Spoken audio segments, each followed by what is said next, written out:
Think about this. A fully loaded commercial airplane weighs about 400,000 kilograms. That is roughly the weight of 80 adult elephants.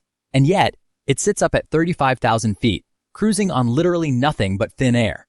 If you've ever looked out a window mid-flight and thought, how the heck is this giant metal tube not plummeting to the earth right now? You're not alone. But the truth is, airplanes don't just stay up by luck. They are actually trapped in a giant invisible tug of war.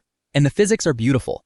To understand why planes don't fall, you just need to meet the four forces of flight. Think of them as two rival pairs, gravity versus lift. Gravity wants to pull the plane down. Lift pushes it up. Thrust versus drag. Thrust shoots the plane forward. Drag, air resistance, tries to slow it down. When a plane is cruising smoothly, these forces are perfectly balanced. The forward push equals the backward drag, and the upward lift perfectly matches the weight of the plane. But how do you generate enough upward force to beat gravity when you weigh as much as a herd of elephants? It all comes down to the shape of the wings. If you look at an airplane wing from the side, it's not flat. It's shaped like a teardrop that's flat on the bottom and curved on top.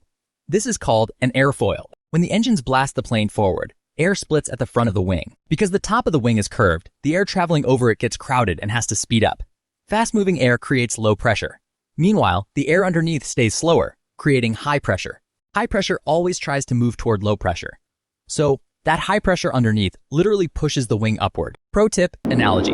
It's exactly like sticking your hand out of a car window on the highway.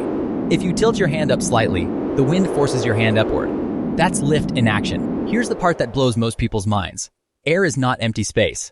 At 500 miles per hour, air acts less like a gas and more like a thick fluid. An airplane is essentially resting on a high-speed cushion of air. Even if the engines completely fail, which is incredibly rare, a plane doesn't just stall and drop straight down like a cartoon coyote off a cliff. It becomes a massive glider.